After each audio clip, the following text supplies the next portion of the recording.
Līdz ar pavasara atnākšanu nereti izjūtam vājumu, miegainību un nespēku. Šie simptomi ir sekas ziemai, kuras laikā organisms tiek ievērojami novājināts, lielāko daļu laika pavadot telpās. Organisma attīrīšana būs jāveic no 2 nedēļām līdz 2 mēnešiem. Šajā laikā ar sabalansētu uzturu palīdzību no organisma iespējams izvadīt kaitīgo vielu radītos sāļus un sārņus. Attīrīt zarnas, kas mazinās piemēram vēdera pušanos un normalizēs vēdera izeju, kas savukārt ļaus labāk uzsūkt minerālvielas un olbaltumvielas.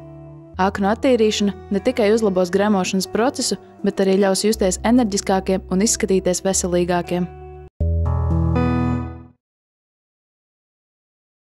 Ilgstoša neizgulēšanās un miega traucējumi spēcīgi un negatīvi ietekmē visas norises cilvēka organismā.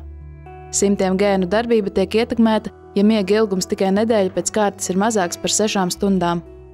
Nepietiekams miegs var izraisīt sirds slimības, diabētu, lieko svaru un apgrūtināt smadzeņu darbību. Tomēr precīzi neizgulēšanās ietekme uz veselību vēl nav zināma. Rīgā, Buļļu ielā 9 jau gadu darbojas jaunais veselības centrs Ilģu ciems. Tas ir izveidots modernā ēkā 4 stāvos, nodrošinot daudzveidīgas diagnostikas un ārstniecības iespējas, kā pieaugušajiem, tā arī bērniem.